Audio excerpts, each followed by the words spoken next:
Sejam muito bem-vindos a mais um vídeo do canal. Meu nome é Arthur e hoje irei abordar alguns dos recursos do Hyper-V que acredito serem de grande importância para aqueles que pretendem utilizar essa ferramenta. Este conteúdo faz parte de uma série de 3 vídeos sobre as 3 principais ferramentas de virtualização do mercado disponíveis para o sistema operacional Windows. Sem mais delongas, vamos começar. Inicialmente, você precisa saber os requisitos básicos para poder estar habilitando o Hyper-V na sua máquina. Você precisa estar utilizando um sistema operacional Windows 10 ou 11, né, até o momento, em sua edição profissional, ou Windows Server desde a versão 2012. O Windows 8 também possui compatibilidade com a ferramenta, mas por se tratar de um sistema operacional fora de suporte, eu não citei anteriormente. É recomendado que o computador possua pelo menos o requisito de memória RAM recomendado para o uso dos sistemas operacionais, tanto do computador quanto utilizado na máquina virtual somados. Né? Por exemplo, se eu estou utilizando o Windows 11, em que o requisito mínimo dele são 4 GB, se eu for instalar o Windows 11 na máquina virtual, o ideal é que eu tenha pelo menos os 8 GB, que é o 4 da máquina física mais os 4 da máquina virtual. Mas é possível rodar com menos, já que o Hyper-V possui uma funcionalidade de memória dinâmica, que irá alocar a memória no computador host à medida que a máquina virtual for precisando. Aqui é o Arthur do futuro. Enquanto eu estava editando esse vídeo, eu percebi que eu acabei esquecendo de um requisito bastante importante, que você precisa ativar no firmware da sua placa-mãe, o suporte a máquinas virtuais. Para isso, eu vou usar aqui, por exemplo, esse FAQ aqui da própria ASUS, ensinando a fazer isso. No caso de você utilizar um processador Intel, você precisa ir para o modo avançado, procurar a opção avançado, no modo avançado, vir nessa opção de CPU Configuration, e aí nessa opção você vai encontrar esse item aqui de Virtualization Technology. Você precisa ativar e salvar as configurações. No caso aqui, F10 e OK. No caso de AMD, como a placa-mãe da ASUS é meio padronizado as interfaces, então vai ser basicamente a mesma ideia. Vai no modo avançado, vai na opção avançado, procura CPU Configuration e ativa essa opção SVM Mode. Em seguida, salva e inicializa o seu sistema operacional. Era isso, agora continue com o vídeo. Com isso em mente, vamos ao procedimento de ativação da ferramenta. Aqui na barra de pesquisa do Windows, você pode procurar por Recursos, onde vai ter essa opção Ativar ou Desativar Recursos do Windows. Aí aqui nessa janela, você pode procurar aqui, você deve procurar por Hyper-V e assinalar aqui o check do lado dele. Ele clicou em OK, ele vai iniciar a instalação. Mas aproveitando que estamos nessa tela, tem algumas outras opções interessantes que vocês podem ficar de olho. Uma delas é essa área restrita do Windows, que é uma máquina virtual com a imagem do Windows já pré-montada pela Microsoft, com só o básico para o sistema funcionar. E o intuito dele é justamente isso: você poder abrir ela rapidamente. No caso, você vai encontrar com esse nome de Windows Sandbox, na hora de procurar essa máquina virtual depois de instalada. E aqui você tem uma imagem do Windows bem limpa. E tudo que você fizer aqui nela, por exemplo, vou criar aqui um arquivo, uma pasta no caso. Fechei ela, tem até o aviso aqui, avisando que tudo, se eu fechar essa máquina virtual, tudo que eu fiz nela vai ser descartado. Então, abrindo ela aqui novamente.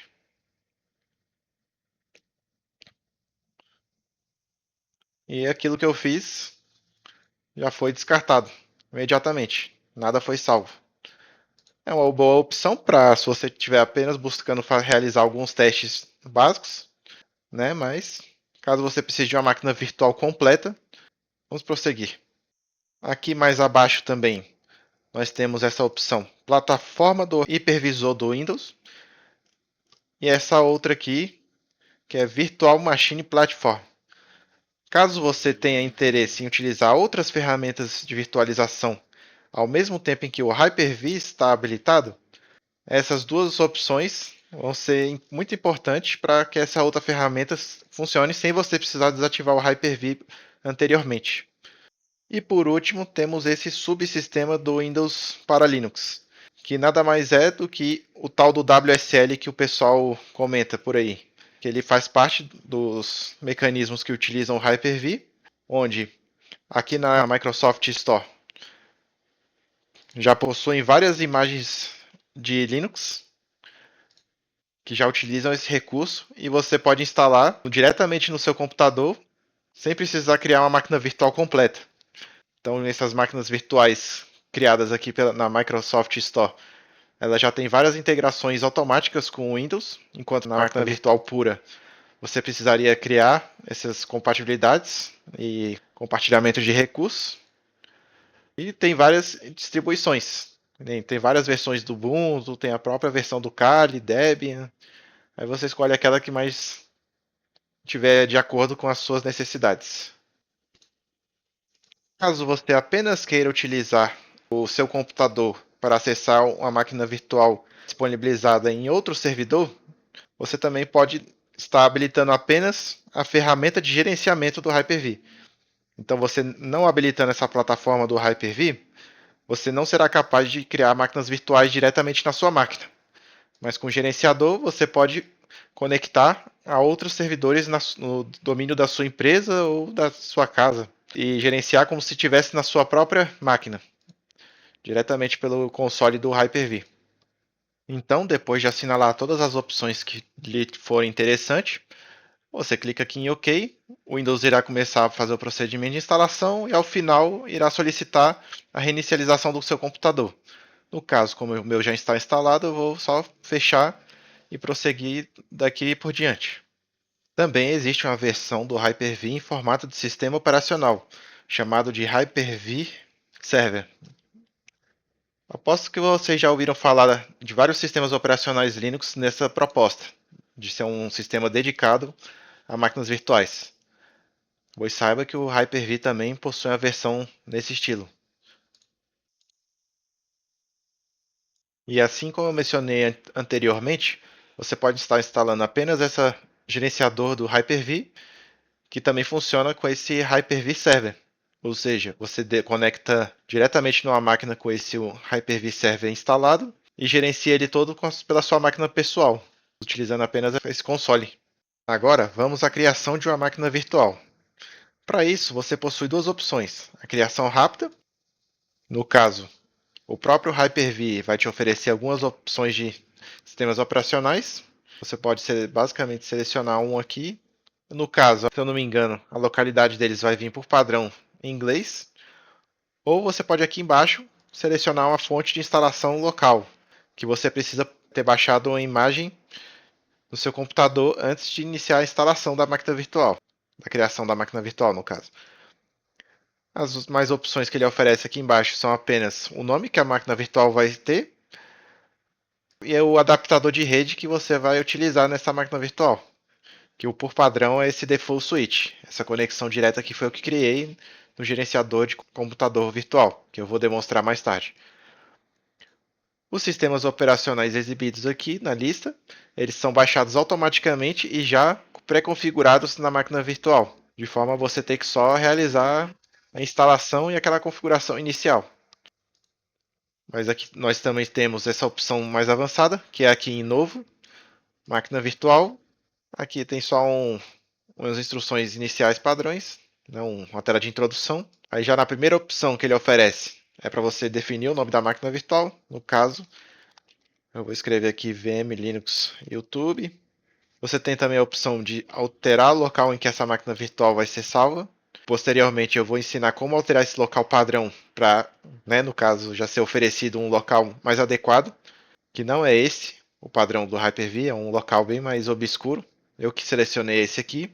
Avançando. Aqui temos a escolha da geração da máquina virtual. Ou seja, geração 1, ela utiliza aquele sistema de boot antigo, nos discos configurados em MBR, em que o Windows 7 e os anteriores dele utilizavam para inicializar.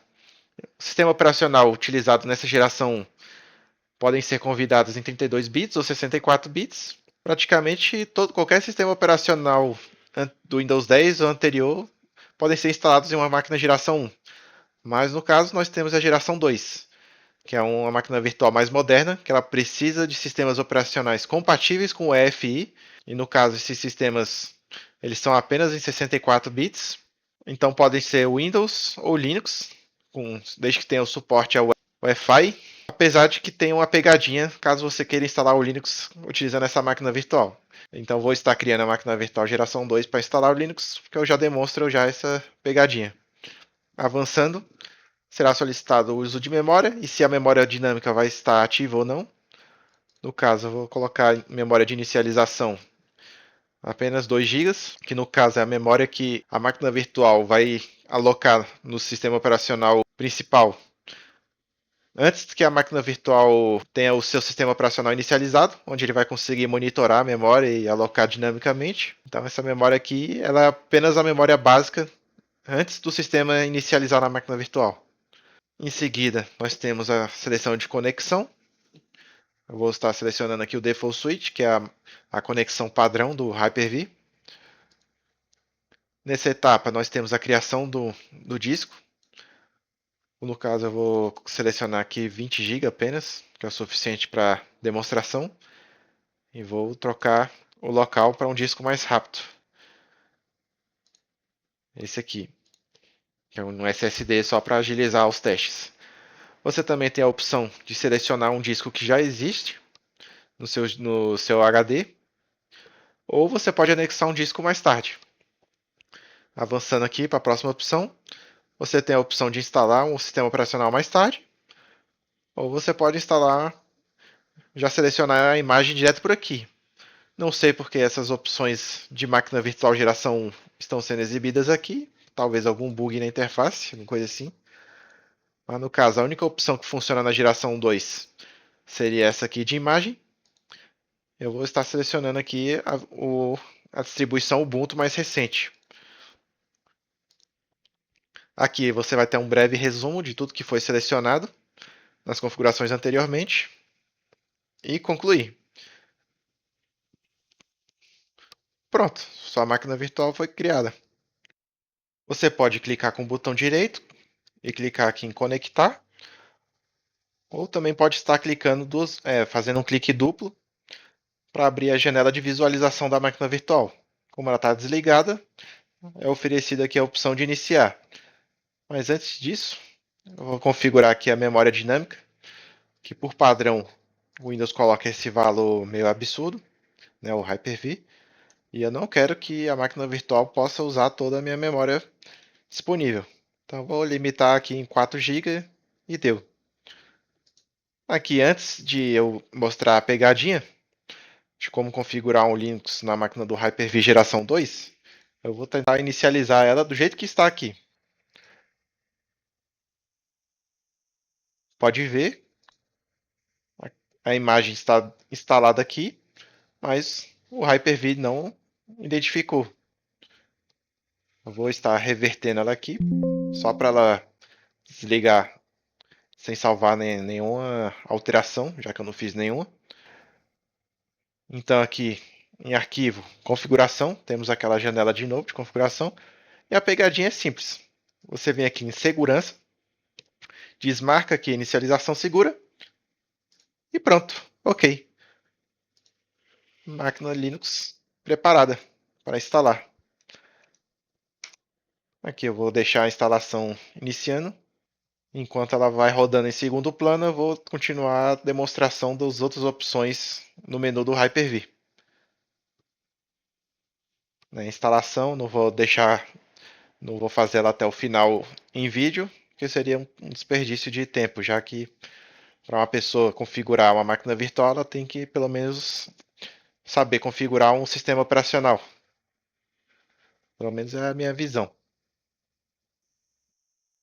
Aqui eu vou fazer todo o procedimento, como se eu estivesse instalando mesmo. Tal.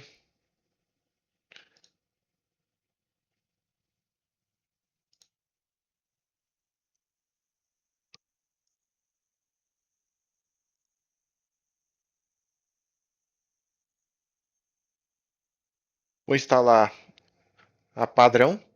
No caso, eu recomendo a instalação completa. Mas para aqueles que fizerem a instalação padrão, eu vou mostrar mais algumas coisas quando ela concluir essa instalação. Aqui também eu não vou marcar nada. No caso, eu recomendo que marque, mas aqui para o teste eu não vou marcar. Vamos começar do zero. Vou colocar aqui o nome de YouTube, tal. Ele já até detectou com a máquina virtual. Que senha. Vou deixar sem senha. E não dá. Então essa é a perigosa.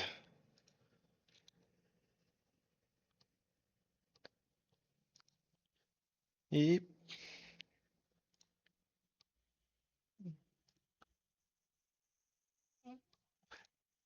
selecionar fuso horário e pronto. Iniciando a instalação. Certo, enquanto esse procedimento aqui é realizado, vamos para a próxima opção. Enquanto a instalação se desenrola aqui, vamos dar uma passada nas opções de configuração da máquina virtual.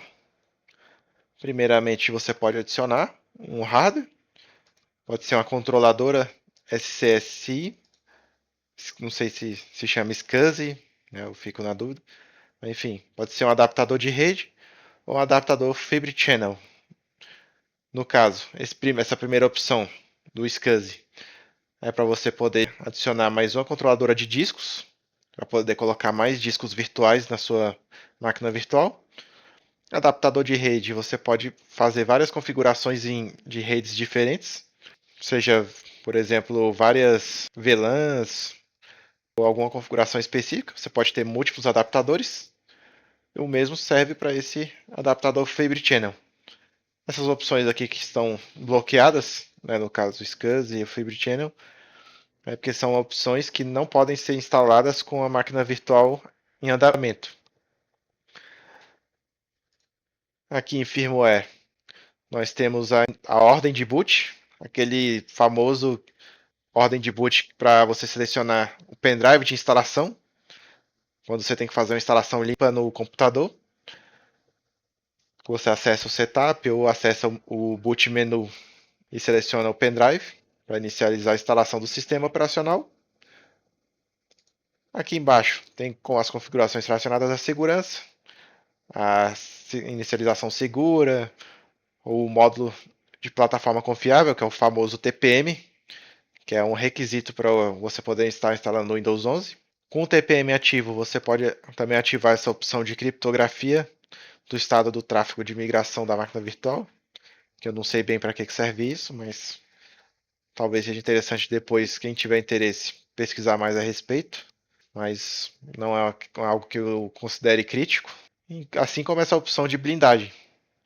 Caso alguém tenha interesse nessas opções, eu recomendo pesquisar. No meu vídeo ele é a questão de configuração básica. Aqui em memória, como eu já expliquei, tem essa memória de inicialização. Aqui tem os parâmetros da memória dinâmica. Você não pode habilitar e desabilitar com a máquina ligada, mas você pode alterar os valores. O valor mínimo você pode reduzir, enquanto o valor máximo você pode aumentar. Você só não pode fazer o contrário, já que a máquina ela pode estar utilizando um valor acima da memória que você definir posteriormente, ou caso você queira reduzir, assim como você pode estar utilizando a memória mínima abaixo da que está definida na hora que você mandar aplicar. Então ele não deixa, ele só deixa você diminuir a mínima e crescer a máxima. Esse buffer de memória é o tanto de memória em relação à memória dinâmica que o Windows vai pré-alocar antes do seu computador demandar, ou seja, você está precisando de 2 GB de memória. Então a máquina virtual vai alocar 20% acima de 2 GB, justamente para você não ficar com a memória muito no limite. Aqui embaixo a gente tem a questão de importância de memória, que seria uma questão de prioridade. Qual máquina virtual vai ter prioridade na alocação de memória? Caso você esteja trabalhando muito no limite da sua RAM, as máquinas com prioridade mais alta vão ter memória alocada primeiro. Aqui embaixo nós temos os núcleos de processadores, que vão ser disponibilizados para a máquina virtual. Nenhum segredo aqui. No caso, essas opções aqui embaixo de controle de recursos. Esse primeiro aqui de reserva de máquina virtual é o quanto do processador vai estar dedicado exclusivamente a essa VM, que por padrão ela é zero, ou seja, o que a máquina virtual estiver usando fica para ela, o que ela não estiver usando, qualquer outra máquina virtual ou sistema operacional pode utilizar também. O mesmo serve para esse limite de máquina virtual, que é o limite máximo que a máquina virtual vai poder consumir do seu processador. E esse peso relativo é o quanto cada tarefa vai corresponder a uma tarefa real no computador físico.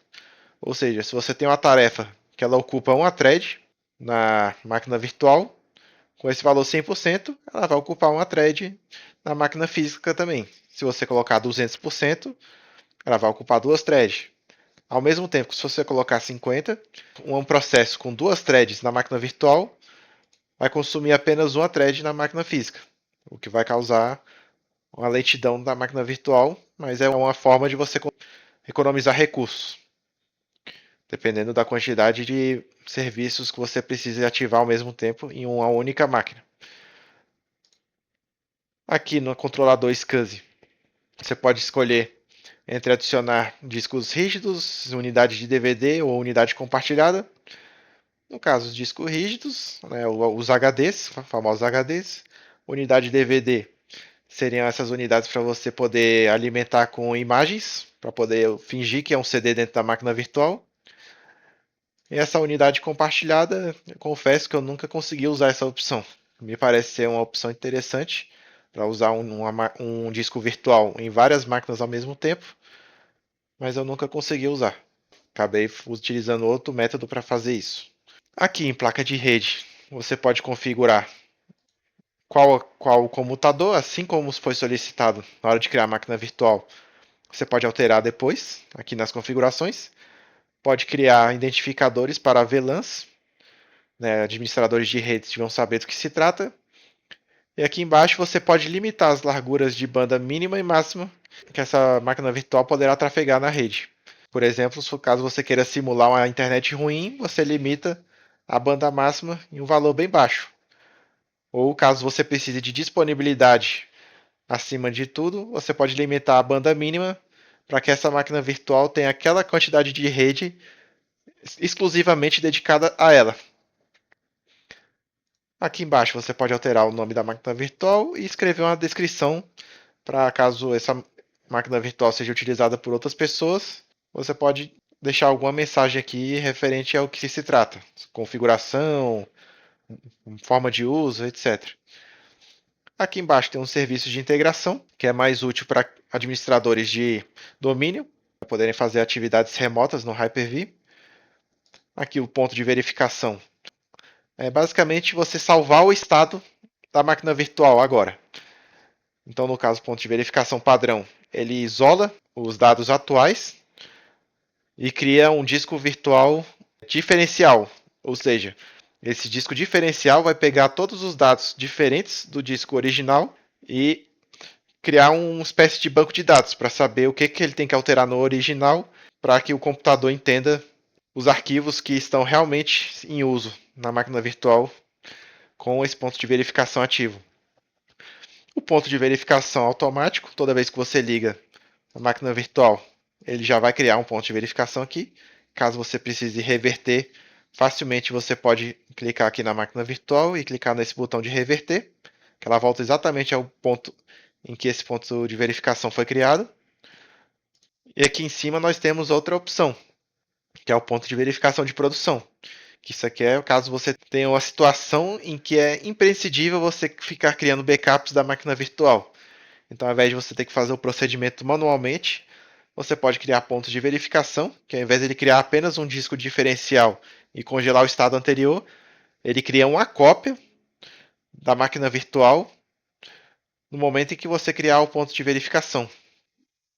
A próxima opção é o local onde o Hyper-V vai fazer o processamento da paginação inteligente, ou seja, o gerenciamento de memória, para caso a memória da máquina física fique muito cheia, ele consiga fazer o swap aqui externamente, sem depender do sistema operacional convidado.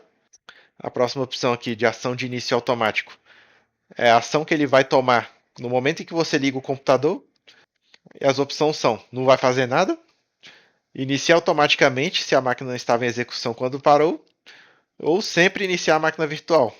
No caso, essa opção do meio, se a máquina virtual que está ativa, você manda desligar o computador, aí entra nessa outra opção aqui de ação de parada automática, que ele vai salvar o estado atual da máquina e desligar o computador. Então, no momento que você ligar, se essa opção do meio estiver ativa, que é a padrão, essa máquina virtual vai voltar a ser inicializada automaticamente. Mas se ela estava desligada, ela vai continuar desligada. E a opção aqui de baixo, sempre que você ligar o computador, ele vai inicializar a máquina virtual automaticamente. Você pode criar um atraso na inicialização, porque inicializar a máquina virtual junto com o sistema vai causar um peso muito grande. Então você pode gerar um atraso para esperar que o computador inicialize por completo antes que a máquina virtual faça o seu processamento de inicialização.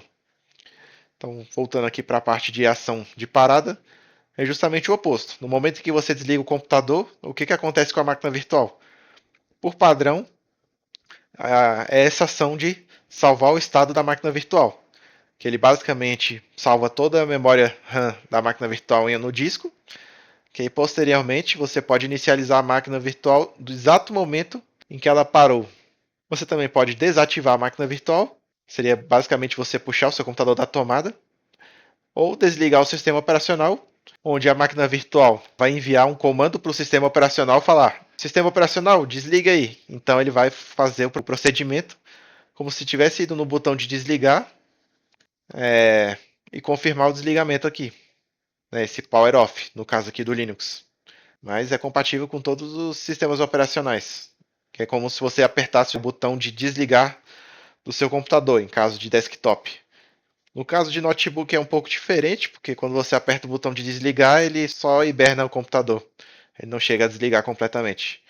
Mas enfim, eram essas as configurações da máquina virtual. E tem uma pegadinha também nessa opção de verificação automática. Caso você não desligue utilizando esse botão vermelho aqui na janela da máquina virtual, quando essa máquina virtual desligar, ela não vai eliminar o ponto de verificação automático automaticamente. Ou seja, você vai precisar vir aqui no gerenciador do Hyper-V, clicar com o botão direito e excluir o ponto de verificação. Que no caso, todas as alterações feitas depois que esse ponto de verificação automática foi criado, serão consolidadas nos dados da máquina virtual, sem possibilidade de reversão. E também outra coisa relacionada ao ponto de verificação automática, caso ele ainda esteja presente no momento que você religar a máquina virtual, ele irá exibir uma mensagem com o botão de continuar, cancelar ou reverter. Que no caso, a continuar vai fazer esse procedimento de excluir esse ponto de verificação automático e criar outro para continuar dali em diante. O reverter, ele vai restaurar esse ponto de verificação. E o cancelar, teoricamente, seria para ele não ligar a máquina virtual. Mas eu já testei esse botão e não funciona muito bem não. Basicamente age igual o continuar. Mas enfim, eram essas as opções aqui do menu de configuração da máquina virtual. Agora vamos continuar a instalação do Linux. Clicar aqui em reiniciar. O mouse congelou, imagino que já tenha começado. Vamos lá. Reclama alguma coisa aqui de desmontar unidade virtual. Mas você pode ver que a imagem foi ejetada com sucesso. Deixa eu apertar aqui o Zeta para ver se vai. Aí, reiniciou. Vamos aqui concluir a instalação. Tá, vai. Vamos fazer aqui a instalação do Azure Linux. Abrindo aqui o terminal, vamos fazer uma atualização do repositório da apt. Digitar sempre igual a atualizado. Agora vamos instalar o pacote Linux Azure. Aí ele vai falar que os pacotes que vai instalar, tal, manda sim. Talvez você só aperte Enter, porque o SIM está maiúsculo, o S está maiúsculo, então é a opção padrão. Aguarda a instalação.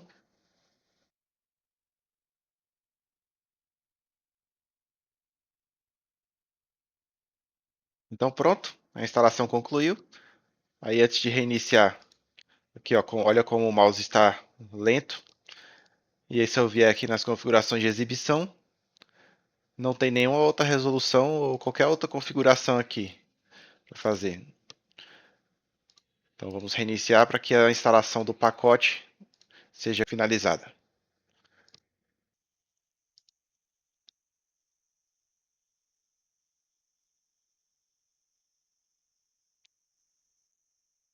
Aí ó, agora o mouse está perfeitamente funcional, como se fosse no computador mesmo. E se você vier aqui nas configurações de exibição, você tem várias resoluções disponíveis. É uma pena que no Linux não funcione a questão de automaticamente ele redimensionar com a janela, que funciona em outras ferramentas de máquina virtual. Mas esse recurso está disponível para convidados Windows. Agora, para consolidar essas configurações que a gente fez aqui, você pode estar clicando aqui nesse botão vermelho. Por favor, não clique no botão branco, que o botão branco, como eu falei, é equivalente a você puxar o computador da tomada. Então, aqui no vermelhinho, aqui em cima, vai aparecer essa mensagem de encerrar. Aí clicou em encerrar aqui. Olha lá, o sistema finalizando bonitinho e consolidando os dados da instalação. Então, a partir de agora, a instalação do Ubuntu ela foi consolidada no disco virtual, sem possibilidade de reversão. A próxima é o gerenciador de computador virtual. O que isso significa? Basicamente, são redes que você vai definir aqui no Hyper-V para você poder conectar suas máquinas virtuais, como se fosse um roteador. Vamos dizer assim, a linguagem mais simples, seriam roteadores virtuais para você conectar o cabo virtual da máquina virtual. Simples assim. Então aqui você tem as opções de criar um computador externo, que é onde a sua máquina virtual conectada nele, ela vai ter acesso direto à sua rede física. No caso, essa conexão direta é basicamente uma rede externa que eu criei, porque algumas máquinas virtuais rodam serviços que eu preciso configurar no roteador para poder ter acesso à internet. Esse acesso interno é para as máquinas virtuais apenas comunicarem entre si. Então elas não têm acesso à internet nem à rede física. Porém, elas conseguem enxergar umas às outras, inclusive também o próprio computador físico, como está explicando aqui embaixo. E esse particular é basicamente a máquina virtual ligada diretamente ao computador físico. Nenhuma outra máquina virtual vai ser capaz de enxergar ela e essa máquina virtual não vai ter nenhum acesso à internet por meio desse computador. Aqui no próprio computador, você pode selecionar qual a placa de rede você vai configurar, no caso de uma rede externa. No caso das outras opções, a rede interna você pode configurar as VLANs. Na rede privada não tem nada o que fazer. Esse computador default switch, nada pode ser alterado aqui nele, que ele é um computador criado por padrão pelo Hyper-V quando você instala ele. E aqui você consegue definir o intervalo de endereços físicos que as máquinas virtuais irão receber no momento em que elas forem criadas. Que se você for aqui em uma máquina virtual e acessar aqui as configurações avançadas da placa de rede, você tem aqui como definir o endereço MAC dessa placa de rede de forma dinâmica ou estática. Estática você digita o que você quiser, dinâmica fica a cargo do gerenciador de computador virtual, de definir dinamicamente. Uma vez que esse endereço é definido nessa máquina virtual, raramente ela vai se alterar, mesmo se você formatar o computador. Isso aqui fica salvo na própria configuração da máquina virtual. Aqui tem outras configurações que eu não cheguei a falar, que são configurações mais avançadas. Quem precisar delas, basicamente, pode dar uma pesquisada sobre cada uma delas. Às vezes algum pode ajudar, mas no geral, configuração padrão resolve a maioria dos casos. Agora que a máquina virtual foi criada com sucesso, vamos seguir aqui com o resto dos menus de configuração do Hyper-V. Temos aqui, logo abaixo dessa opção novo, temos a opção de importar máquina virtual, que é justamente para você poder pegar dados de máquinas virtuais em algum outro disco, alguma coisa assim, para você poder importar para o seu repositório de máquinas virtuais. Temos a opção aqui de configurações do Hyper-V, que é onde você pode configurar o local de criação padrão dos discos, os virtuais das máquinas virtuais, a própria localização das máquinas virtuais. Você coloca o local que você quiser salvar por padrão. Aí tem essas outras configurações aqui que eu nunca usei, porque, pelo que eu entendi, depende de ser um administrador de rede, um administrador de domínio, para fazer serviços remotos no Hyper-V. Tem essa política de sessão avançada, que a sessão avançada está disponível apenas nos Windows, a partir do Windows 8 até o Windows 11, e posteriores, caso existam novos quando você estiver assistindo o vídeo. Teclado. Aqui tem a opção de como o Hyper-V vai capturar os hotkeys que você digitar no seu computador. Então, por padrão, o Alt Tab, essas coisas, ele vai digitar na máquina virtual, se ela estiver com a janela ativa. Caso esteja com a janela inativa, vai usar na máquina física. Você tem a opção de usar só no computador físico, ou você pode usar na máquina virtual somente quando estiver executando em tela inteira. Aqui em combinações de tecla de liberação. Esse recurso aqui ele não é muito usado hoje em dia, né, porque a maioria dos sistemas operacionais modernos já suportam ser instalados em máquinas virtuais. Então bastou você tirar o mouse da janela que você volta a comandar o computador físico. Mas em caso de você utilizar um sistema operacional muito antigo, você tem esse comando aqui, Ctrl Alt e seta para a esquerda. Que esse comando, se você tiver capturado na janela da máquina virtual, esse comando faz você voltar a comandar o computador físico, se não tiver a captura dinâmica. O modo de sessão avançada, utilizar a sessão avançada nos convidados compatíveis. E redefinir caixa de seleção são aquelas mensagens que a gente pode marcar não exibir novamente e você volta a exibir elas. O próximo item é esse gerenciador de SAM virtual, que é parecido com o gerenciador de computador virtual, mas para aquele Fibre Channel. Esse aqui eu confesso que eu nunca usei, não sei para que serve, mas caso você que esteja assistindo o vídeo saiba do que se trata, saiba que o Hyper-V tem essa funcionalidade. O próximo item se trata de edição de disco. No caso, essa opção aqui, ela também pode ser encontrada diretamente nas configurações da máquina virtual, com a diferença que aqui o disco já está pré-selecionado na máquina virtual, enquanto lá você vai ter que escolher manualmente.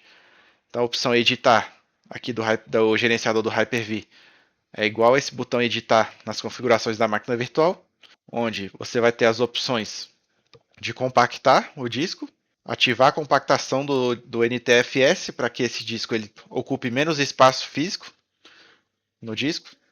Você também vai ter a opção de converter, onde o Hyper-V ele trabalha com dois formatos de disco, o VHD e o VHDX, onde sem o X ele é usado apenas em máquinas de geração 1, enquanto o VHDX ele pode ser utilizado tanto na máquina 1, geração 1 quanto geração 2.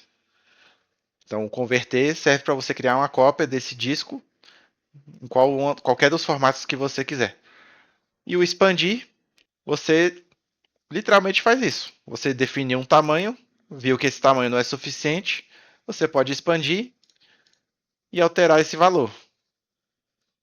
Vou mostrar aqui também o converter, para selecionar o VHD ou VHDX. E aí, no caso do expandir, ele altera o próprio arquivo do disco. O converter não. O converter ele cria obrigatoriamente uma cópia do disco atual. E o compactar ele também altera o próprio disco, já que é basicamente uma opção no padrão do Windows. Caso você tenha um disco virtual que possua espaço não particionado, vai aparecer uma quarta opção aqui embaixo chamada de diminuir, onde você consegue eliminar essa parte de disco não particionado e deixar o tamanho do disco exatamente o tamanho da partição alocada, caso você pretenda diminuir o tamanho do disco. No caso do Windows, você pode até inclusive diminuir o tamanho das partições que estão dentro do disco virtual, e essa opção de diminuir vai aparecer aqui. No caso do Linux, como o gerenciamento de partição dele é um pouco mais complexo, fica mais difícil de fazer essa opção. Também temos essa outra opção aqui de inspecionar, que é literalmente a informação de inspeção do disco, para você saber as informações do disco atual, quanto é o espaço alocado nele e qual que é o espaço máximo que ele pode ocupar, e até onde ele está instalado, qual que é o nome do arquivo, até o tipo de disco. No caso, esse aqui é um disco expandido dinamicamente.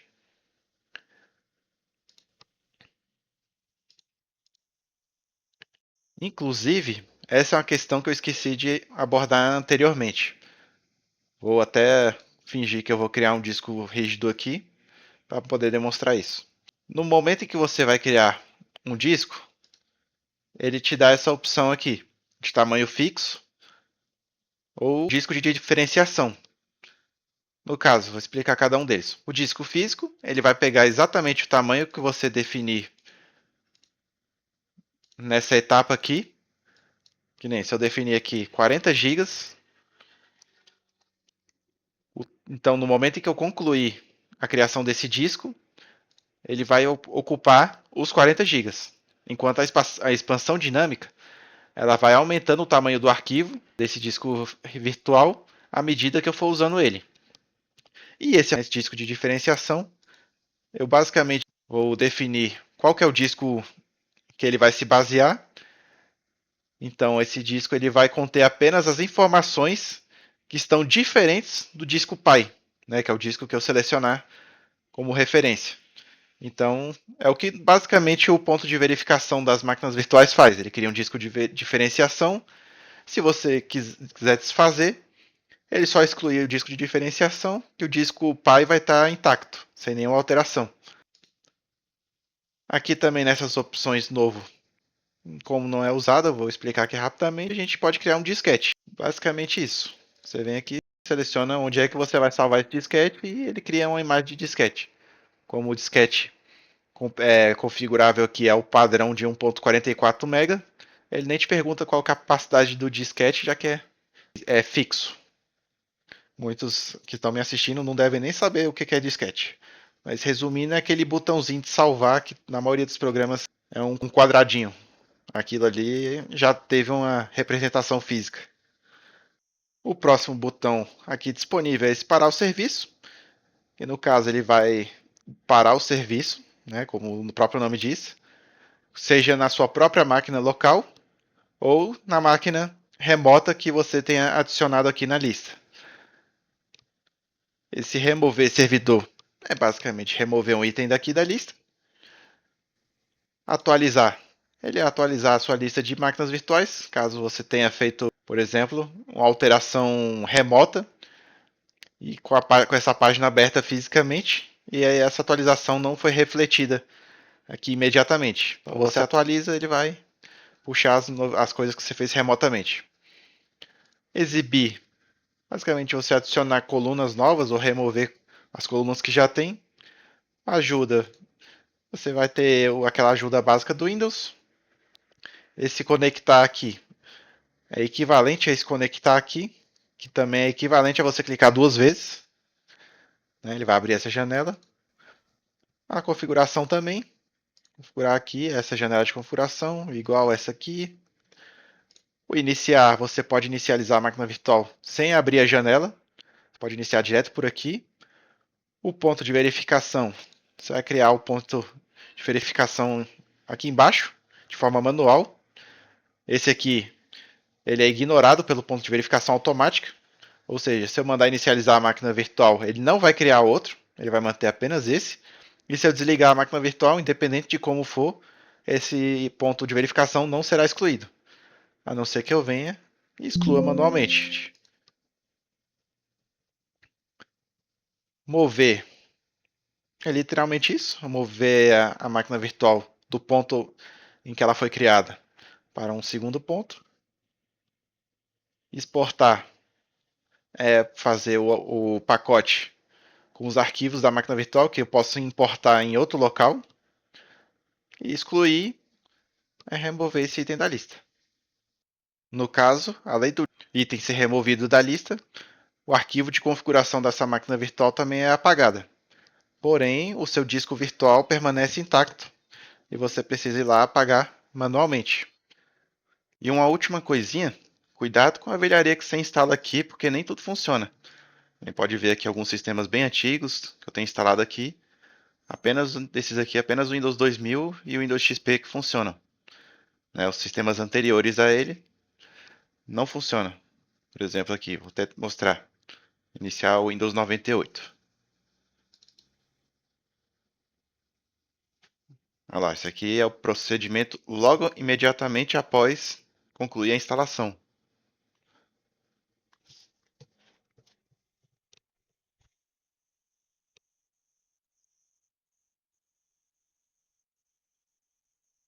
Então acontece esse erro aqui e eu ainda não descobri como resolver.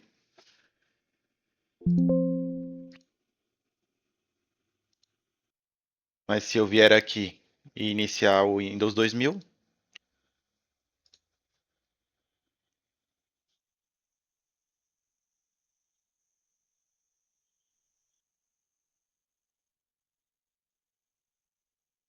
aí ele inicia, que é um sistema baseado em kernel NT, não é um sistema baseado em DOS.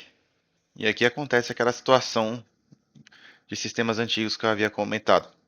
Se eu clicar aqui na máquina virtual, eu não consigo sair só encostando na borda do. Inclusive aqui ficou ao contrário. Quando eu abaixo o mouse ele sobe e vice-versa. Então, nesse caso, eu preciso apertar as teclas Ctrl, Alt e seta para a esquerda, igual está dizendo ali embaixo. Que aí eu libero o mouse de volta ao computador físico. Enquanto o sistema fica de rosca aí, também vou mostrar o Windows XP, que é o queridinho da massa.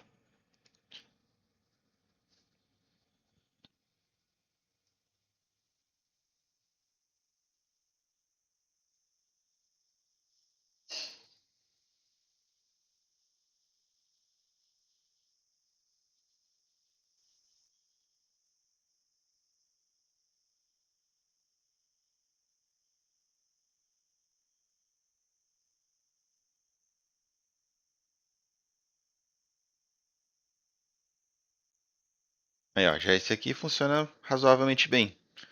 Até porque o drive de vídeo genérico do Windows XP é capaz de exibir uma imagem satisfatória. Aqui a internet está desconectada, né, por motivos óbvios.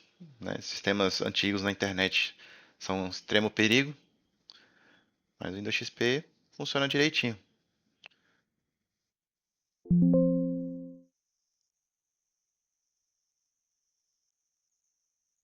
Enquanto isso, a resolução aqui no Windows 2000 fica toda zoada. Então eu vou desistir aqui. Pode ser que tenha corrompido. Opa, demorou tanto que eu estava desistindo. Deixa eu ver o hardware. Olha lá, um processador, 256 MB de memória, que é o que os computadores da época suportavam. Deixa eu comparar com o Windows XP. É, tem um pouquinho mais de recurso.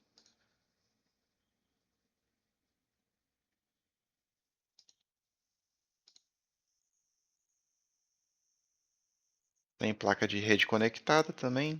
Não sei que rede que ele está iniciando. Então, desistido. Não sei se corrompeu de tanto tempo que ficou sem eu acessar ele. E só mais um detalhe: caso você queira iniciar múltiplas máquinas virtuais ao mesmo tempo, evite fazer isso daqui, pois o ponto de verificação automático não é criado se você inicializa elas dessa forma. O ideal é que você venha e inicialize uma por uma. Então, dito isso, aqui finalizo todas as questões relacionadas ao Hyper-V convencionais. E daqui para frente eu vou ensinar algumas coisinhas extras que não é muito comum você ver o pessoal ensinando por aí. Então, já que você ficou até aqui, vamos começar. Primeiramente, eu vou iniciar sobre a questão da placa de vídeo 3D compartilhada com a máquina virtual. Para isso, eu vou inicializar essas duas máquinas virtuais aqui que são compatíveis. Essas duas aqui que são imediatamente anteriores a elas e não são compatíveis, apenas para mostrar o comportamento em cada uma delas.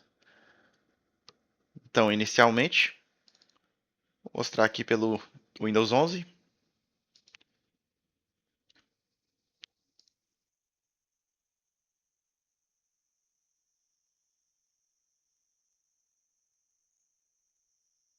Vou aqui abrir aqui a lista de comandos do PowerShell, que são necessários para fazer o procedimento. Aqui, primeiramente, vou digitar essa segunda linha aqui. Ela está em segundo porque é um comando que você digita apenas uma vez. Enquanto o de cima a gente vai acabar usando ele mais de uma vez. Então vou iniciar aqui o terminal como administrador.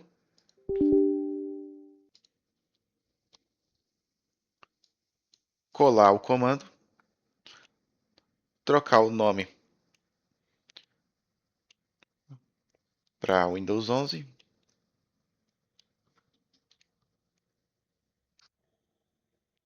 Aí, ó, pode ver, este comando não funciona se a máquina virtual estiver ligada.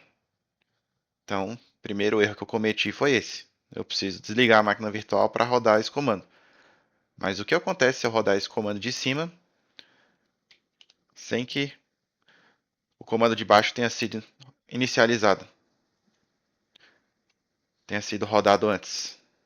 Eu não sei que piscadela é essa que o Windows faz aqui, com um monte de tela de prompt, mas enfim. Se eu rodar o comando sem rodar o anterior, aqui ó, toda essa parte aqui é opcional. Vou rodar primeiramente com e depois sem. Então aqui, deixa eu trocar para Windows 11.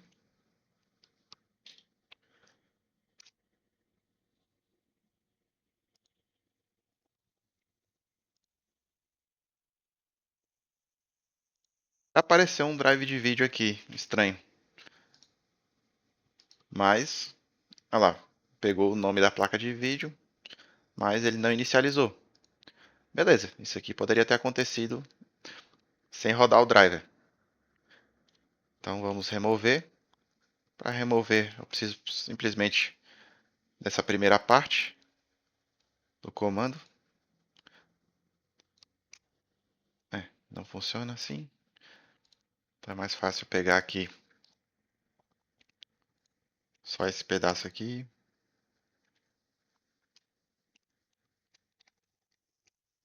Trocar o add por remove.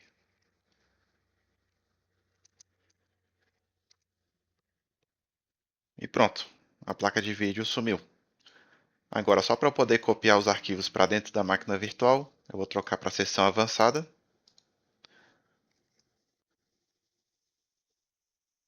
Aí foi instalado esse drive de vídeo aqui do Remote Desktop, mas isso aqui é só para transmitir a imagem para a seção avançada, nada demais. Então, primeiramente, você cria uma pasta em qualquer lugar que você tem acesso, só para criar uma pasta com permissões mais simples. Essa pasta ela precisa chamar host driver store. E dentro dela precisa ter uma pasta chamada file repository. Dito isso, estou aqui dentro da pasta. Agora eu vou acesso na minha máquina física o gerenciador de dispositivos. Aí eu venho aqui no meu driver de vídeo, vou nas propriedades dele, drivers, e clico em detalhes.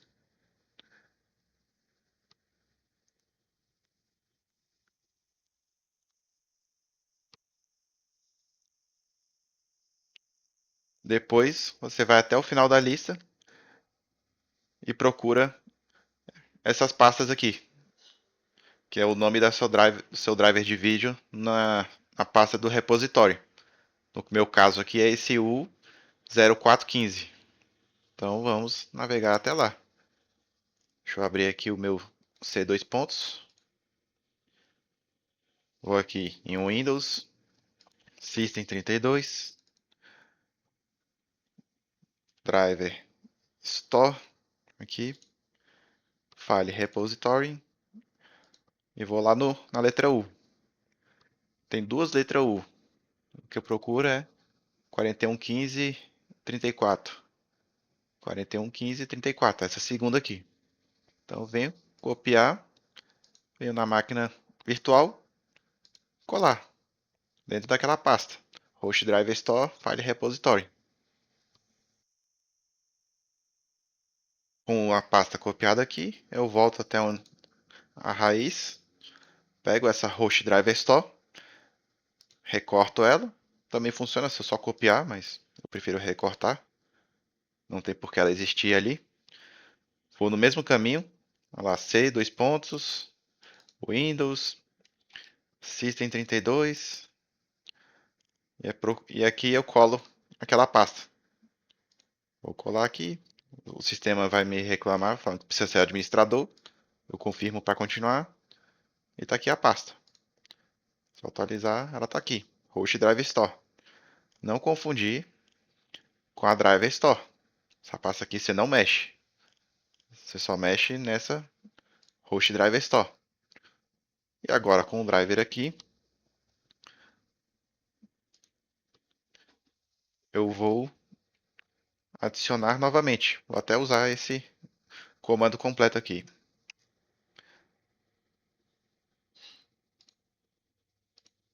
Pode ver que apareceu um driver estranho aqui. Esse virtual render driver aqui, que não apareceu aqui de novo.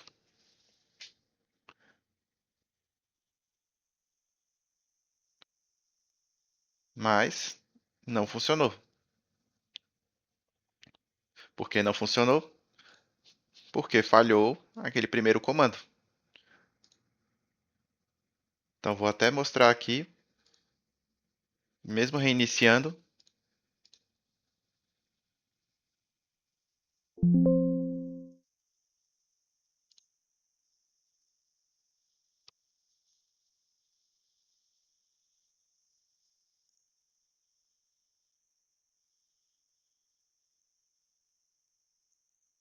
Inclusive, dá esse bugzinho que dá uma travada na hora que está inicializando.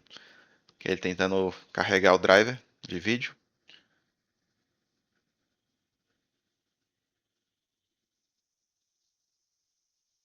Mas ele desistiu. Pode ver, ó, tá tudo nítido aqui no fundo, não tá aquele blur que precisa de aceleração gráfica. E se eu vir aqui no gerenciador de dispositivos,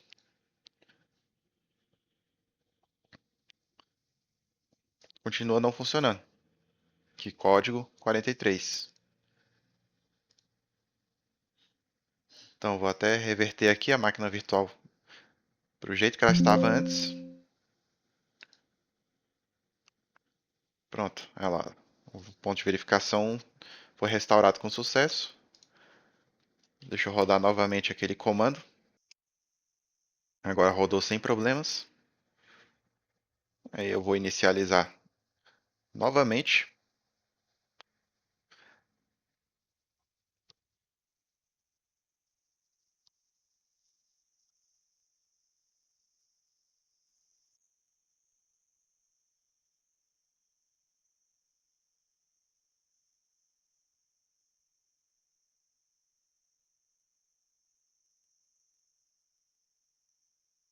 Aparentemente não mudou nada.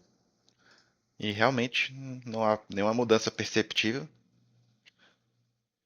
Aqui apenas os drivers básicos e tudo. Então se eu adicionar o driver de vídeo aqui, olha lá, ele até identificou mais rápido a minha placa de vídeo, mas continua sem funcionar. Código 43. Então, vou remover ela novamente. Ela sumiu.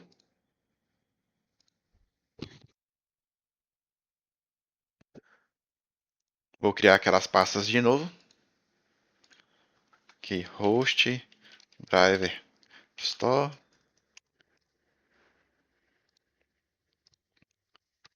file, repository.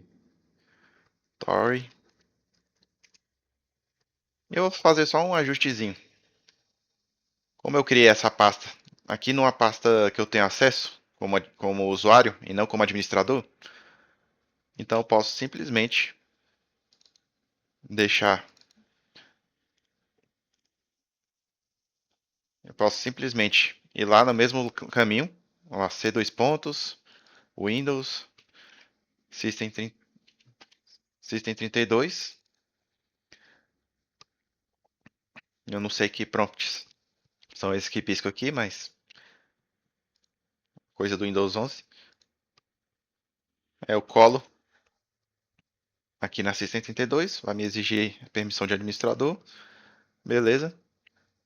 Mas como eu movi pastas que eu criei na minha pasta de usuário, então aqui as permissões são mais flexíveis. Então eu posso simplesmente pegar aquela mesma pasta que eu tinha copiado antes. Lá, copiei.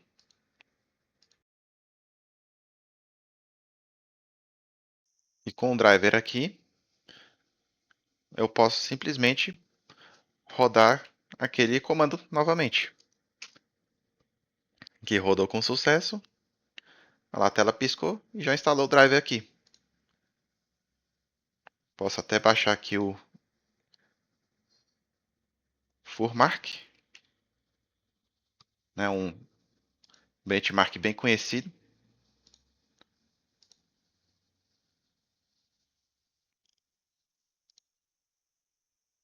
Baixar a versão zip, que eu consigo inicializar sem precisar instalar, mais rápido.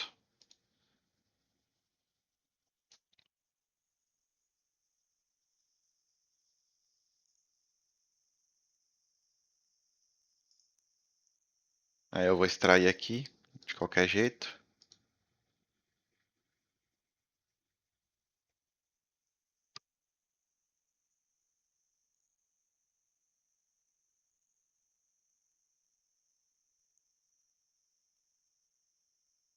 E vou rodar do jeito que veio aqui. OpenGL. Só trocar essa resolução. Colocar uma resolução mais baixa. Para não estourar o tamanho da janela. E rodando. Olha lá. Rodando perfeitamente a 320, 330 FPS. Inclusive, aqui no Hyper-V eu consigo também rodar em Vulkan.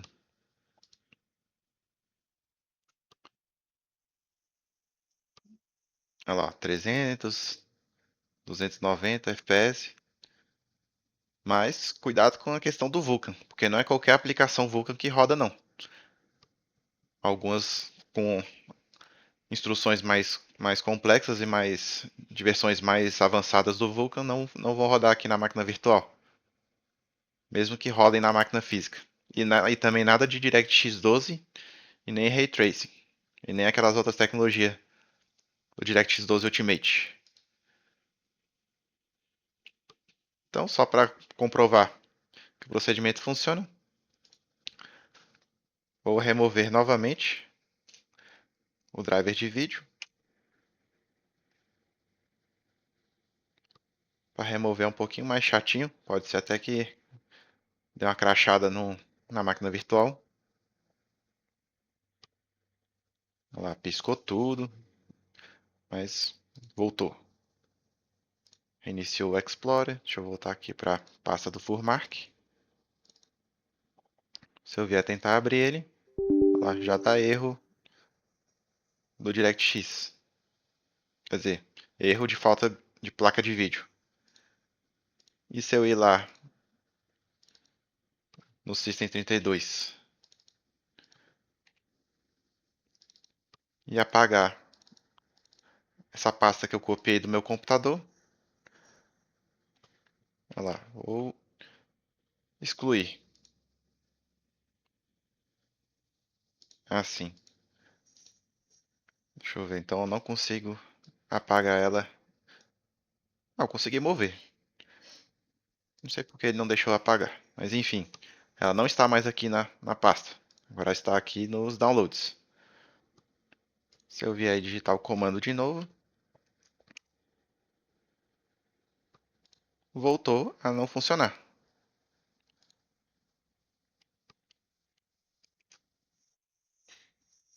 E também, deixa eu voltar aqui, desfazer, mover.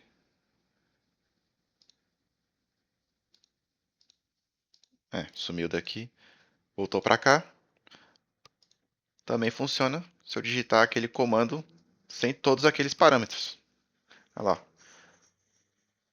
Aqui ele está me oferecendo comando passado, mas eu vou dar uns espaços aqui só para ele sumir. Olha lá, só para provar. Aqui no final só tem uns espaços extra, não tem aquele comando todo. Digitei.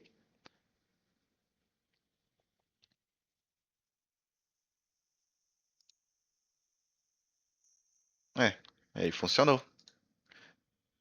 Mais ou menos. Acho que ainda tá. É,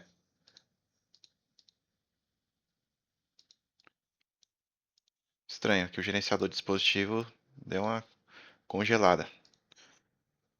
Mas vou abrir aqui novamente e tá aí. O drive de vídeo funcionando corretamente.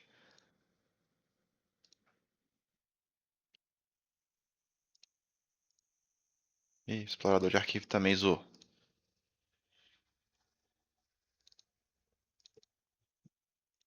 E, ué,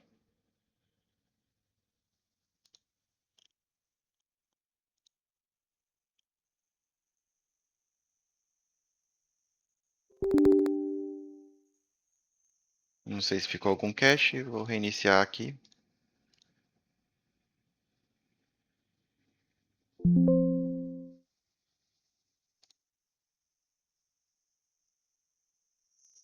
Pode ver, ó, iniciou rapidinho, sem aquele travamento.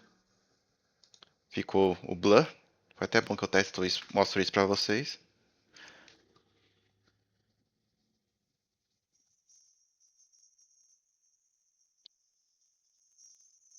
Olha lá, aqui está com efeito de transparência diferente.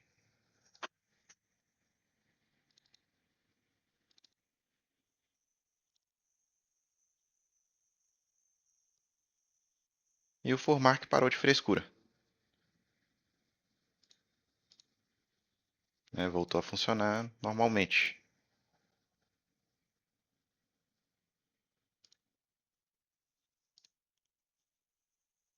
Aqui.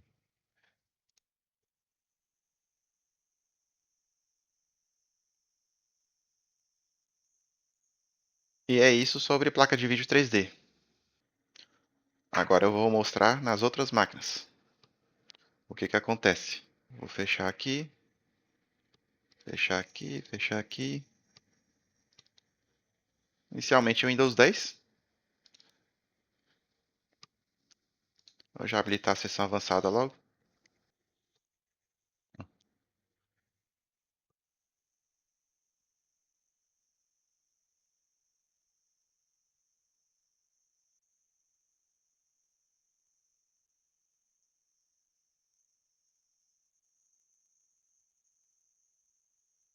No Windows 10 é outra máquina virtual que teoricamente funciona. Teoricamente não, eu já usei. Então vou mostrar aqui, gerenciador de dispositivo dele. Eu vier aqui digitar o comando exatamente igual eu fiz para o Windows 11, mas para o Windows 10 teve aquele mesmo comportamento.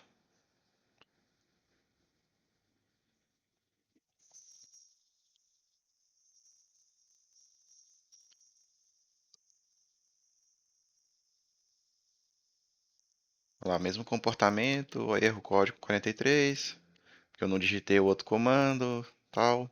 Então vamos aqui reverter.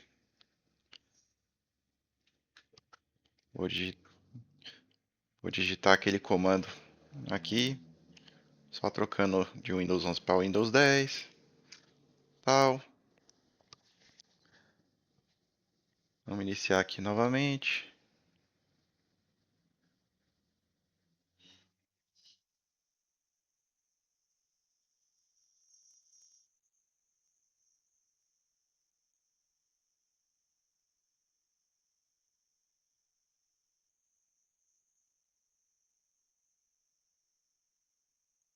Ó, apareceu de novo aquela mensagem porque eu reverti.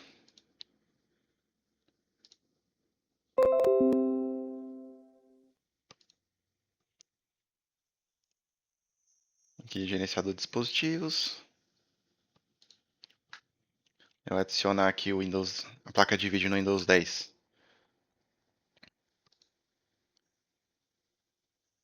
Olha lá, ele já apareceu mais rápido com o nome da placa de vídeo, mas não funcionou.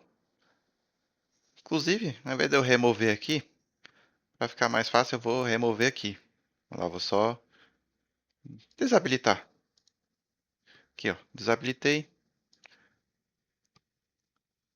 Aí eu vou, faço aquele mesmo procedimento, criar a pastinha que eu vou mostrar criando a pasta direto lá no System32 aqui. Vai dar o mesmo problema aqui no Windows, vai dar o mesmo problema no Windows 11 se você fizer desse jeito. Então aqui, criar uma pasta, permissão de administrador, e host, driver, store, outra permissão de administrador,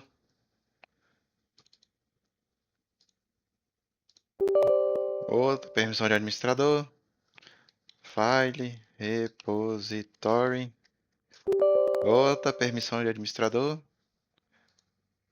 Eu vou pegar aqui, copiar, abrir aqui, colar e o Windows não me deixa colar, porque essa pasta ela tem permissões mais rígidas. Então, para conseguir colar aqui, eu vou ter que vir em Downloads, que era onde a gente tinha criado lá no Windows 11. Vou ter que vir aqui, colar aqui e depois eu vou ter que mover para o lugar certo. Que aqui, ó, ele vai me pedir permissão de administrador, mas dentro da máquina ele deixa eu copiar. Só basta clicar em continuar. Então pronto, aqui está o arquivo. Então vou clicar aqui para ativar. Olha lá, habilitar dispositivo. E pronto, está funcionando. Sem código 43. Como o Windows 11, o Windows 10 não atualizou o Explorer, então a transparência ainda está zoada. Mas se você vier aqui, explorador de arquivos, no gerenciador de tarefas, quer dizer, e reiniciar o Windows Explorer, olha lá, ele já pegou aquele efeito de transparência mais bonitinho, igual ao do Windows 11. E se eu vier aqui no navegador, baixar o Furmark, Furmark, isso.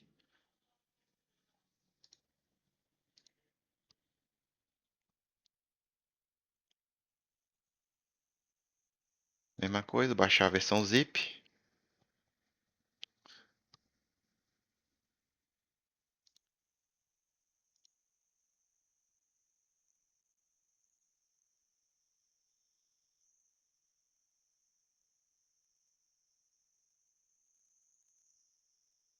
Vou extrair aqui de qualquer jeito.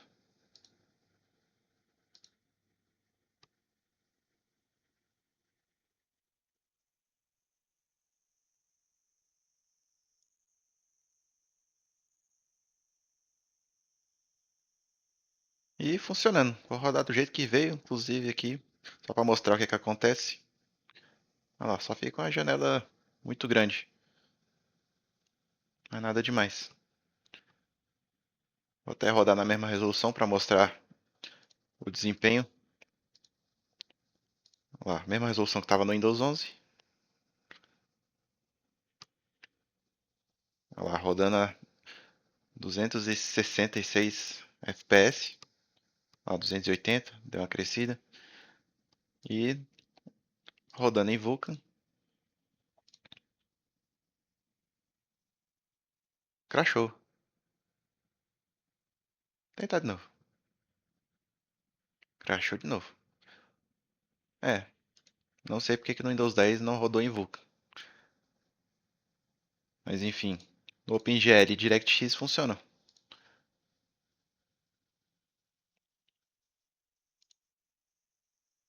E em seguida, vou mostrar nos sistemas operacionais que não funcionam. Vou fechar aqui a janela do Windows 10 e agora vou para o Windows 8.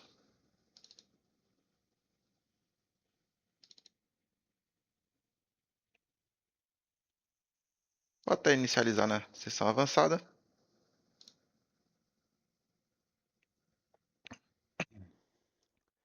Abrir o gerenciador de dispositivos.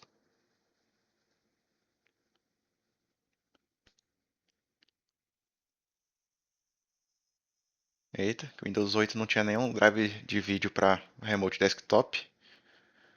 Mas enfim, vou rodar aquele mesmo comando, lá dd, aqui embaixo, 8.1, rodei e nada acontece feijoada.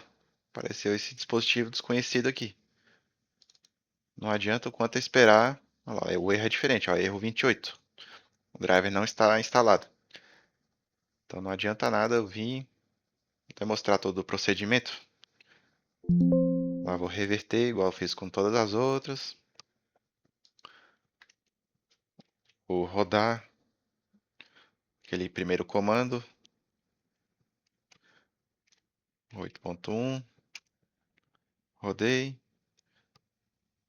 vou inicializar ela novamente.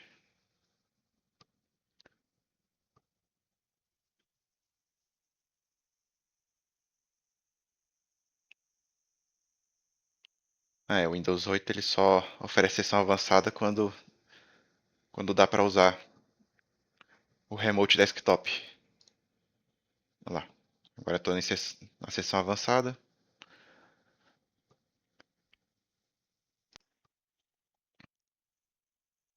Como eu reverti, sumiu aquele drive. Então vou fazer todo aquele passo a passo, pasta download, host, driver, store, file, repository, copia arquivo para dentro, copiado, volta para a pasta de downloads, recorta, vai na pasta C dois pontos, Windows, System 32, cola aqui, tá lá, pasta aí certinho como todos os outros. Vem aqui, digita o comando e nada acontece cachoeira. Continua sem funcionar. Porque aqui o Windows 8.1 ele não tem os drivers mais recentes do Hyper-V que permitem essa comunicação com a placa de vídeo. Eu já tentei encontrar formas de atualizar os drivers do Hyper-V dentro do Windows 8 com os drivers do Windows 10, do Windows 11, mas sem sucesso. Inclusive, se alguém tiver alguma dica, pode passar o vídeo ou escrever aí nos comentários, que vai me ajudar bastante. Deixando aqui o Windows 8. E por último, mas não menos importante, o Windows 7. Mensagenzinha básica de pirataria. Aqui no Windows 7 não tem nem a seção avançada. Vou abrir aqui o gerenciador de dispositivos.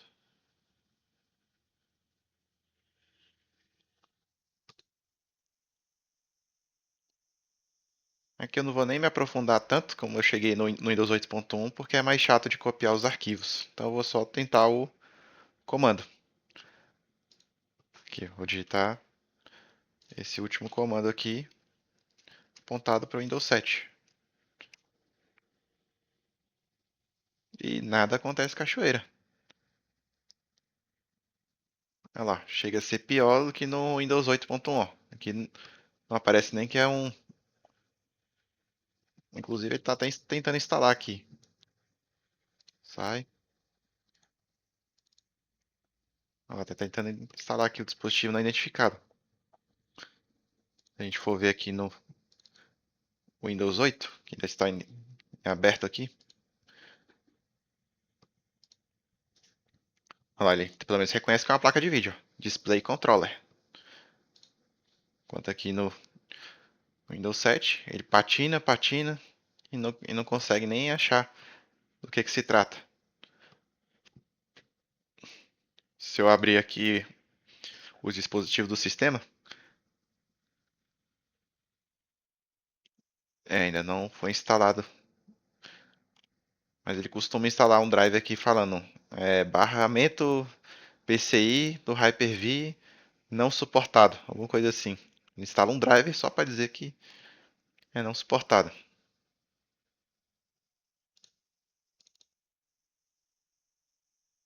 Vou deixar aqui rodando. Aqui, ó. Instalou. Barramento PCI do Microsoft Hyper-V sem suporte. Então ele instala isso. Inclusive eu até consegui clicar direto nele aqui. Ninja. E lá não aparece nada mais que isso. Nenhum dispositivo de vídeo, não aparece nada aqui em cima. Então, se não funcionou no Windows 8 que ele pelo menos identifica aqui em outros dispositivos, no Windows 7 que ele não identifica é nada. No máximo esse barramento sem suporte. Então não adianta nem tentar continuar.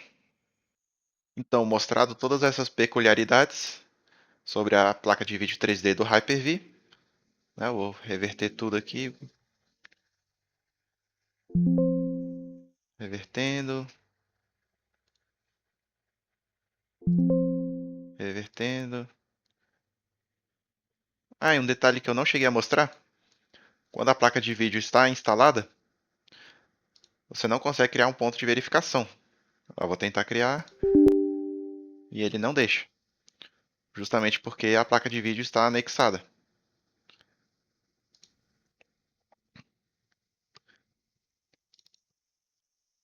Aproveitando que eu ainda não reverti essas duas aqui, vou mostrar que também é possível rodar múltiplas máquinas virtuais com placa de vídeo instalada.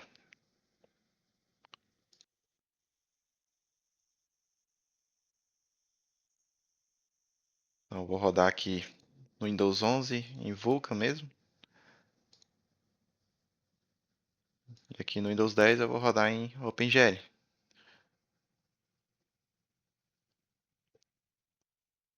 Então, lá, pode ver que a performance caiu,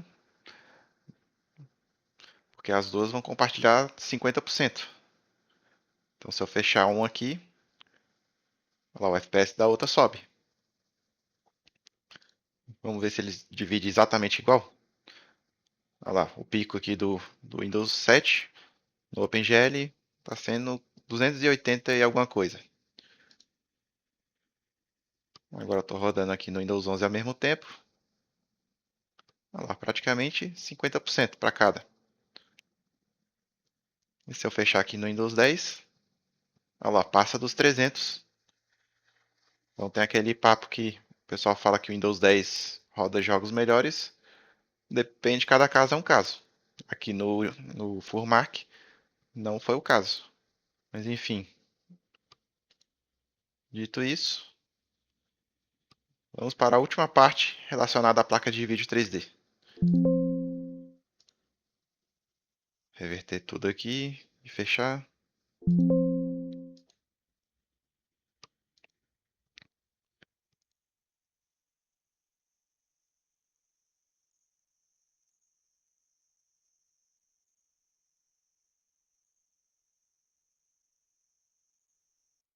Seguindo, vou inicializar essa máquina virtual.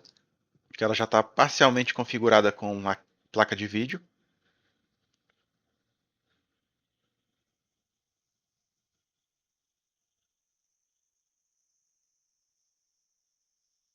Já vou iniciar com a sessão avançada.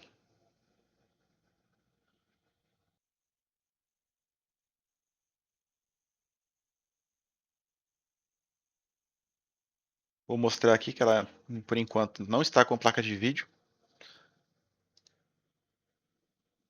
Olha lá, o Parsec é porque tem o Parsec instalado. Mas placa de vídeo que é bom não está configurada ainda. Mas no caso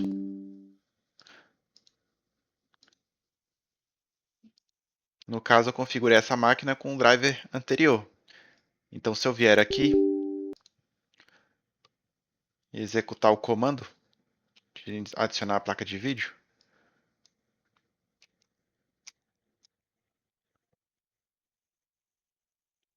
essa mesma, olha lá, ele não funciona, porque a versão de drive de vídeo que está na máquina virtual é diferente da que eu estou usando na máquina física. Então para isso, vamos fazer aquele procedimento de novo. Aqui eu já deixei até um atalho para aquele caminho lá. Vou vir aqui, procurar novamente C dois pontos, Windows, System 32, aqui, Driver Store, File Repository, o segundo. Eu vou copiar aqui, vou excluir o drive antigo, já que não vai funcionar mais. Mas não é obrigatório, você pode manter o drive antigo e o novo, só é desperdício de espaço. Pasta copiada, vamos rodar o comando de novo. E agora, o driver funcionando. Aí, o que eu queria mostrar é justamente aqui, ó. Vou abrir aqui o OBS.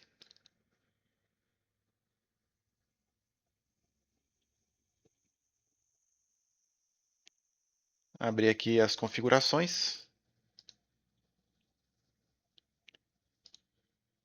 Saída. Mostrar os codecs da AMD, que é a minha placa de vídeo, estão aqui, disponíveis para uso.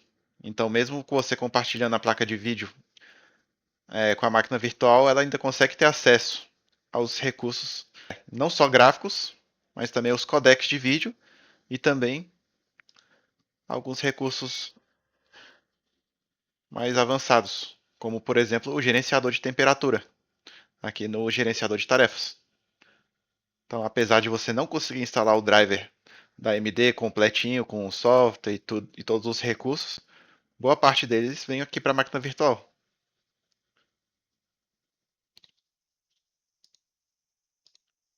Vou mostrar aqui, se eu removo o driver,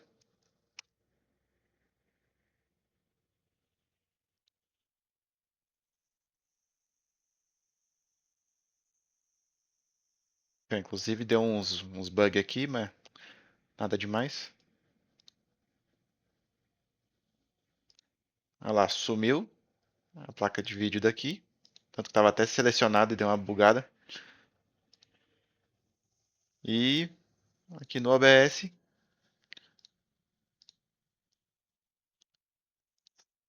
sumiu os codecs. E se estiver estranhando porque não está aparecendo aqui, é porque como eu configurei na seção básica, aqui na seção avançada, ele dá uma bugada, aí eu teria que só selecionar de novo, que aí volta a aparecer a imagem. Aí se eu for na seção básica agora não vai funcionar, vou ter que fazer isso de novo.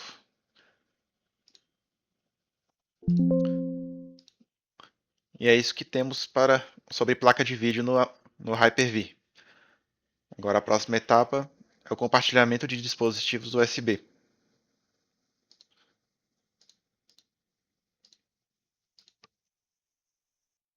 Então para isso, eu vou utilizar esta máquina virtual com a imagem do Windows 11 pura aqui. Inicializar ela.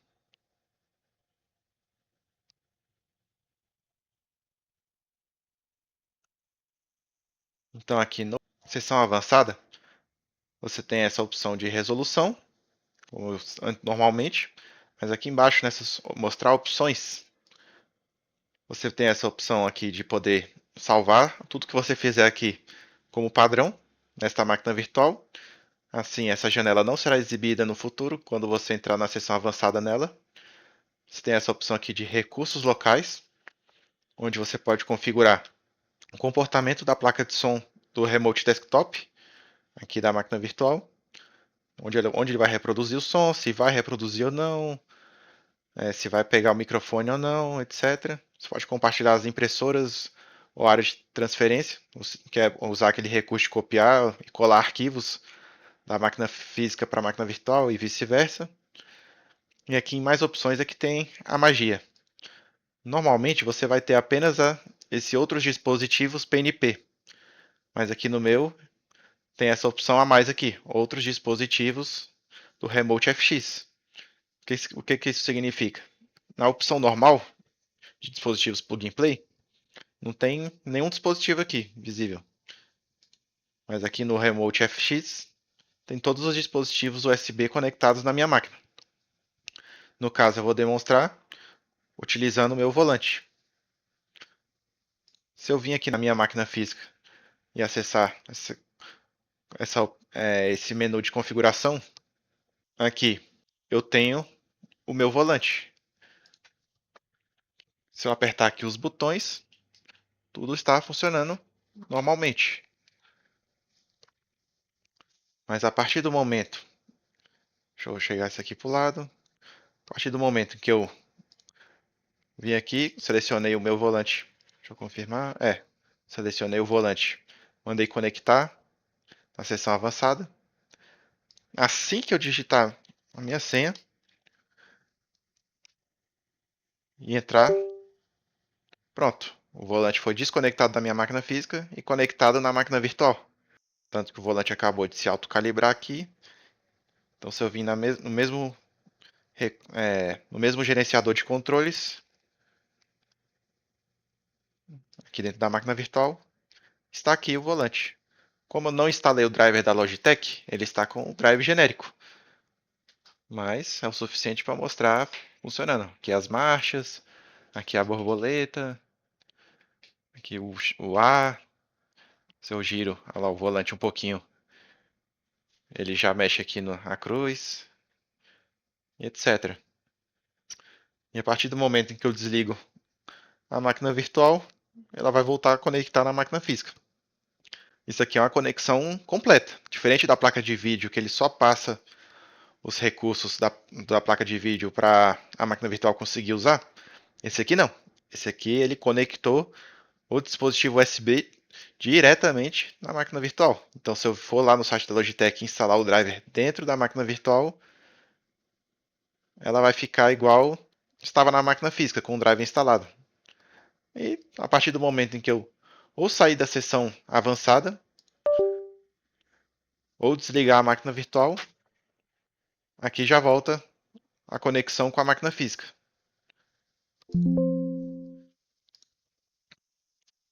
Então, eu reverti aqui. Então, isso não está restrito apenas aqui no Hyper-V e na máquina virtual com a sessão avançada. Eu também posso utilizar isso pela área de trabalho remota. Então, se eu vir aqui mostrar opções, recursos locais, igual lá na seção avançada, aqui vai ter as mesmas opções. Quando eu clicar aqui em mais, está aqui embaixo a última opção: dispositivos USB do Remote FX. Então, eu posso conectar as mesmas coisas em uma máquina remota, que não necessariamente precisa ser uma máquina virtual. Isso daqui também serve para você conectar, inclusive, em máquinas virtuais sem suporte à seção avançada, mas que suportam a área de trabalho remota. Por exemplo, no Windows 7. Como o Windows 7 não tem a seção avançada, você pode ativar a área de trabalho remota nele, desde que a sua versão do Windows 7 comporte, que precisa ser Professional ou superior, e conectar via a área de trabalho remota. Para habilitar esse recurso, basta você vir aqui na pesquisa do Windows, procurar por política Aí vai ter essa opção editar política de grupo. Então, basta você seguir o seguinte caminho. Clicar aqui em configuração do computador, modelos administrativos, componentes do Windows, a descer as opções aqui até chegar em serviço, aqui ó, serviços da área de trabalho remota. Aqui a primeira opção, cliente de configuração de área de trabalho remota. E aqui a opção redirecionamento de dispositivos USB Remote FX. Clicou duas vezes aqui, clicou duas vezes aqui. Por padrão ele vai estar nessa opção, não configurado. Então você simplesmente clica aqui em habilitado. E aqui você altera a opção que vai estar em apenas administradores. Você troca para essa administradores e usuários. E clica em OK. Como já no meu já está configurado, eu não sei se vai bugar se eu clicar em OK de novo. Então eu vou só cancelar, mas está configurado aqui desse jeito. Então, para surtir efeito, você precisa reiniciar o computador e aquela opção vai estar disponível na sua máquina virtual com sessão avançada ou no seu área de trabalho remoto. E por enquanto, é isso que eu sei sobre o Hyper-V e queria compartilhar com a galera para propagar o conhecimento. Já deixa o seu like se gostou, compartilhe com seu amigo que você sabe que também vai curtir o conteúdo. E se ainda permaneceu alguma dúvida, deixe seu comentário aí abaixo que eu tentarei responder a todos. A vantagem, né, de ter um canal pequeno. E não deixe de assistir os outros episódios dessa série de vídeos sobre ferramentas de máquinas virtuais, para saber qual delas é uma melhor opção para as suas necessidades. Até logo!